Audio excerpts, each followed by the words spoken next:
série vraiment été pour moi une des meilleures séries que j'ai vues depuis bien longtemps, vraiment. Alors je vais t'expliquer pourquoi. Bon, déjà je pense que tout le monde connaît le concept de Bref. À la base c'était du coup une genre de micro-série où les épisodes duraient je crois 2 minutes, quelque chose comme ça, 2-3 minutes. C'était des clips très courts, très dynamiques. Il y avait toujours un thème abordé, une histoire en fait en fil continu de tous les épisodes, mais il y avait aussi à chaque du coup court épisode, nous avions du coup à chaque épisode très court un tout petit comment dire, un petit thème qui était abordé, genre qui correspond à tout le monde. Et vraiment au début quand j'ai vu la bande-annonce de Bref du coup et que j'ai compris que bon déjà c'était sur Disney+, donc pas tout le monde y a accès malheureusement. Et en plus, je me suis dit, enfin j'ai vu la durée des épisodes. Il y a 6 épisodes de 40-45 minutes, un truc comme ça. Je me suis dit, oula, genre comment ils vont faire pour recréer cette ambiance, cette particularité, cette diction sur un épisode de 45 minutes. Genre vraiment j'avais super peur, je me suis dit mais wow, comment ils vont faire. Et vraiment ils ont réussi à garder ce côté très dynamique dans l'écriture, dans l'imaginaire. Il y a beaucoup de métaphores et dès qu'il y a une métaphore, bah, tu vois vraiment le truc qui se passe comme dans ton imagination en fait. Ils ont gardé ce côté vraiment hyper créatif alors que les épisodes font 40 minutes et que derrière en plus il y a une vraie histoire et un vrai fil conducteur à chaque épisode. Il y a eu des épisodes qui m'ont fait clairement pleurer. Il y a eu des épisodes qui m'ont fait réfléchir. Il y a eu des moments qui m'ont fait rire aussi. Il y a vraiment, tu passes par toutes les émotions en fait quand tu regardes cette série. Donc je ne peux que te la recommander. Et pour ceux qui ont vu, parce que je sais que sur YouTube il y a l'épisode 1 qui est disponible gratuitement.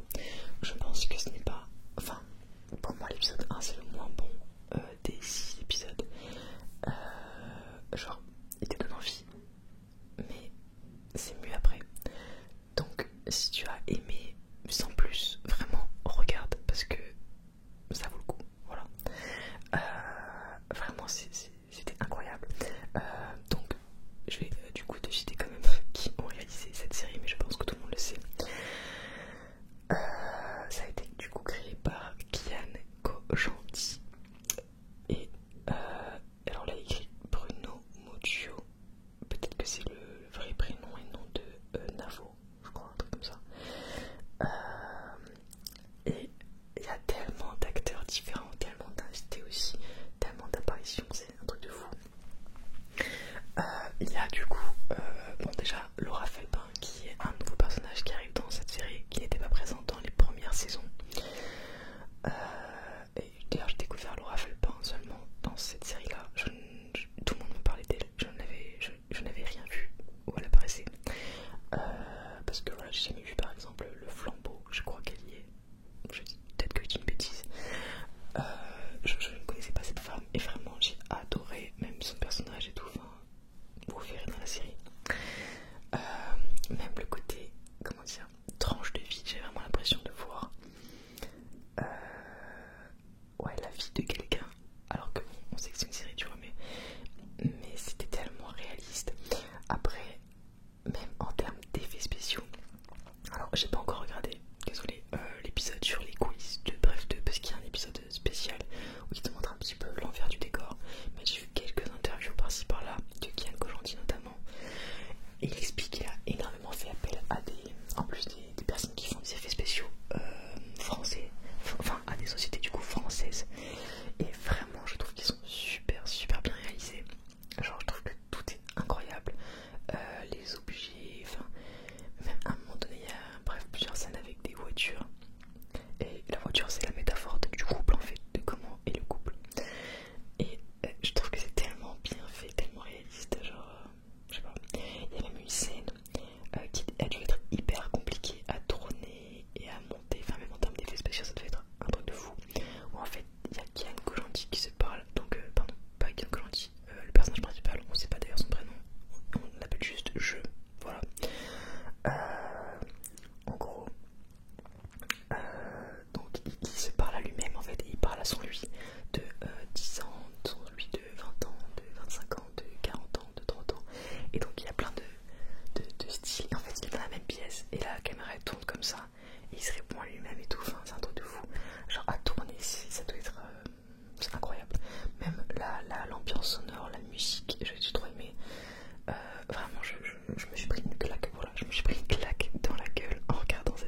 Et en fait, j'avais bien aimé la saison 1, je trouvais que c'était rafraîchissant, que c'était, comment dire, différent de ce qu'on avait pu voir d'habitude.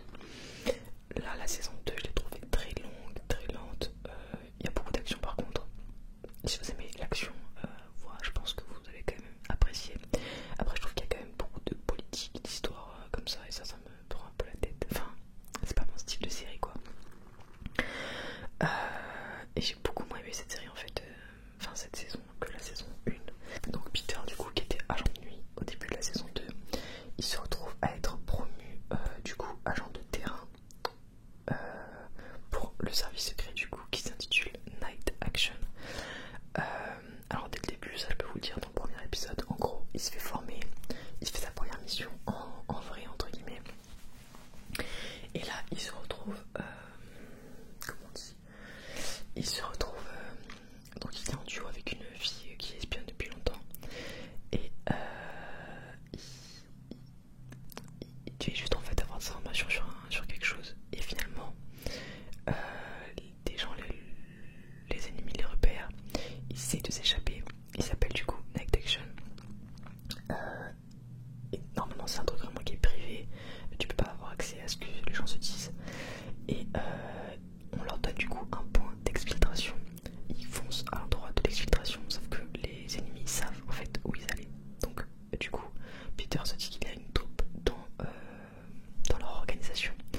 Donc suite à ça en fait, en même temps du coup qu'il se passe tout ça, sa coéquipière meurt sous les coups de tuée par balle par un des ennemis justement. Et Peter du coup au lieu de retourner sagement dans l'organisation d'où il vient, il va essayer par lui-même de trouver des solutions et d'essayer de comprendre qui est la taupe et voilà pourquoi en fait il s'est passé tout ça. Donc il disparaît mystérieusement et du coup donc il y a les services secrets qui le cherchent et Rose du coup qui bon c'était un petit peu on va dire enfin ils sortaient ensemble un peu voilà avec Rose. Du coup la fille de la première saison qui elle est informaticienne, programmatrice je crois exactement. Elle en fait elle essaie de le retrouver parce qu'elle a aucune nouvelle de lui et elle reçoit un appel bizarre de quelqu'un qui lui demande des nouvelles justement de Peter et donc elle va essayer de le retrouver. Voilà, je vous en dis pas plus, mais j'ai beaucoup moins aimé, enfin le début j'ai bien aimé l'épisode 1 pardon, il était cool et après c'était trop long, trop d'histoires de politique, trop de... Par contre j'ai bien aimé parce que il y a une actrice que j'aime beaucoup qui jouait dans The L Word Generation Q qui joue dans cette série et du coup ça m'a fait vraiment bizarre de la voir en plus dans ce rôle là, genre c'est totalement l'inverse de le rôle qu'elle avait dans The L Word Generation Q. Du coup c'est tellement, pour moi c'est tellement drôle, enfin c'est tellement contradictoire de voir ça, enfin c'est pas drôle mais voilà, je sais pas, je trouve ça trop politique, voilà, trop,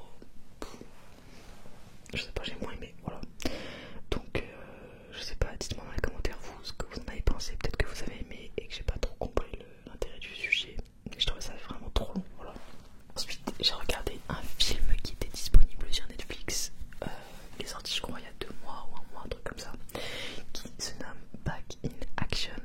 Alors vraiment ça c'est pour moi un film juste tellement drôle, genre c'est pas le film d'un année du tout, c'est juste de l'action et de l'humour, voilà, et tu mélanges les deux, ça fait Back in Action. Le synopsis c'est tout simple. Alors qu'ils ont démissionné depuis longtemps de la CIA pour fonder une famille, Emily et Matt sont rattrapés malgré eux par l'espionnage lorsque leur couverture est démasquée. Donc en fait c'est des espions qui se sont rangés parce qu'ils ont voulu avoir des enfants et avoir une vie de famille. Ils se retrouvent malgré eux mais pas trop, enfin en fait ils se retrouvent à faire une bagarre. J'ai pas dit des acteurs, c'est Cameron Diaz et Jamie Foxx. Il me semble que ça faisait longtemps qu'on n'avait pas vu Cameron Diaz sur les écrans, donc c'était un beau retour, vraiment c'était son rôle est hyper drôle, hyper sympa, je trouve, j'ai trop aimé. Il y a beaucoup d'histoires de même de parentalité. Qu'est-ce qu'un bon parent? Est-ce que c'est un parent qui est autoritaire, qui surmet trop ses enfants, qui est trop laxiste, etc. Donc il y a ce thème là qui est un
bien aimé cette série. Franchement, j'étais bien accro.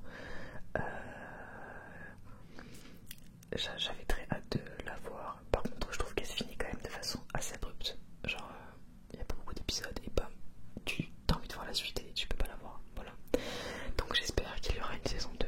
Voilà.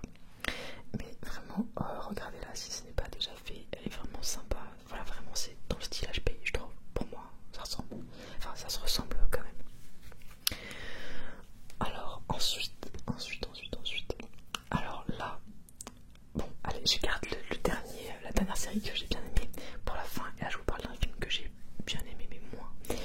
Alors, j'ai regardé du coup sur Netflix le film Lune de miel avec ma mère. C'est donc avec Michel Larocque, Julien Frison et Rosy de Palma. Lorsque sa fiancée l'abandonne devant l'hôtel pour retrouver son ex, un jeune homme se voit obligé de partir pour une lune de miel romantique avec sa propre mère. Oui, en gros, en fait, bon, il y a un jeune homme en gros ça se voit qu'il est mal dans sa peau, il a peur de tout. Il ose rien faire, il est pas fun quoi. Et en fait, il se retrouve à se faire quitter, plaquer devant l'hôtel, vraiment littéralement. Son ex du coup part avec son ex justement. Et il va, comment dire, il a une lune de miel qu'il a payée super cher. Il avait un crédit pour ça et il ne peut pas se faire rembourser. Et il n'y arrive pas surtout. Du coup, il va partir avec sa mère sur une idée de son père d'ailleurs. Quand ils arrivent, ils sont pas là, ils ont pas une suite de fou, enfin, ils ont pas une belle vue et tout. Du coup, ils commencent un petit peu à discuter avec la patronne. Et en gros, elle pense vraiment qu'ils sont ensemble. Et elle est estomaquée par leur différence d'âge.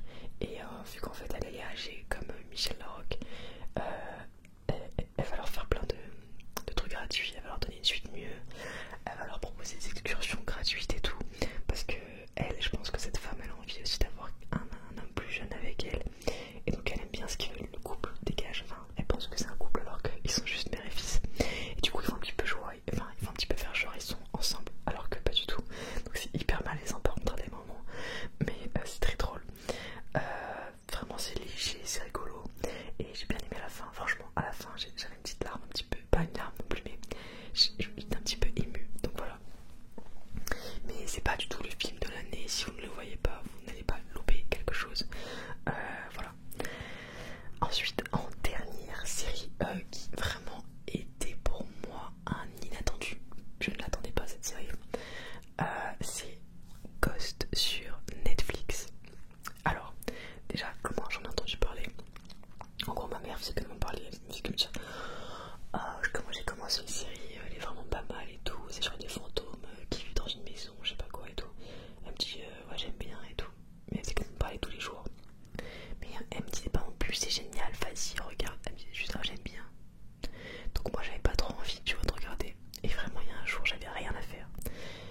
Et je me dis, bon, allez, je vais regarder la série dont elle me parle depuis une semaine. Je regarde. Et en fait, j'adore. Alors, c'est une adaptation d'une série qui avait déjà été créée au Royaume-Uni. Du coup, c'est une adaptation américaine cette fois-ci, d'une série anglaise. J'aime beaucoup cette série, je trouve qu'elle est fraîche. C'est un thème tellement, je sais pas, tellement drôle en plus, enfin tellement, je trouve ça rend sympathique finalement, les fantômes, etc. Alors, je vais essayer de lire le synopsis clairement, parce que des fois je me perds dans mes explications. Ghosts, fantômes à la maison.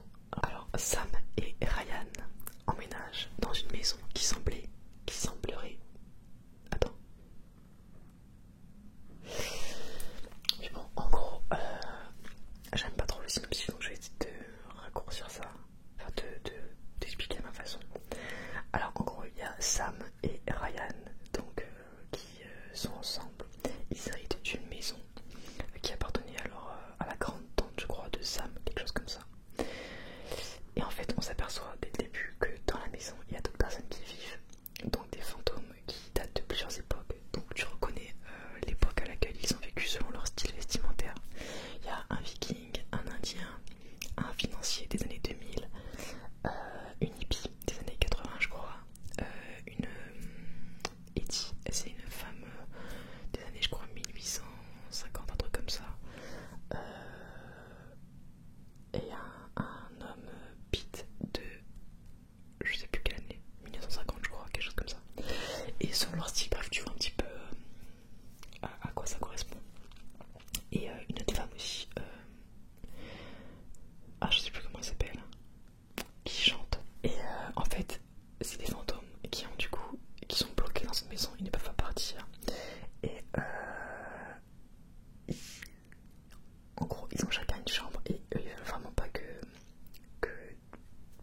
gens en fait viennent habiter chez eux. Et du coup ils vont essayer en fait de faire fuir les nouveaux propriétaires de la maison, donc Sam et Ryan, en faisant plein de trucs parce que chacun a un mini pouvoir. Genre il y en a un, il peut te toucher un objet, il y en a un autre, bah du coup la chanteuse, quand elle chante on entend un petit air. Il y en a un autre nom viking et Thorfinn. Le viking donc il s'appelle Thorfinn, il peut manipuler l'électricité. Et du coup ils vont essayer de leur faire un petit peu peur en mode maison hantée. Et en fait ils captent rien du tout les vivants en fait. Mais il y a du coup le financier, lui son pouvoir c'est de toucher, il fait tomber un vase en fait par terre. Et Sam, donc la femme, va tomber à cause de ce vase et se faire une commotion cérébrale. Et elle va être dans le coma, je crois, que j'ai plus un truc comme ça. Bref, ça c'est vraiment tout début, c'est les 10 premières minutes, donc je peux vous le raconter. Et en fait, suite à ce problème, quand elle revient dans la maison, en fait elle capte qu'il y a plein de gens dans la maison. Et en fait elle peut voir les fantômes. Donc elle peut interagir avec eux, leur parler, etc. Et du coup, les fantômes au début ils sont en mode... Enfin, ils se rendent pas compte que c'est bien en fait. Parce que du coup, grâce à ça, elle va pouvoir en fait les aider dans leurs problématiques, dans leur vie.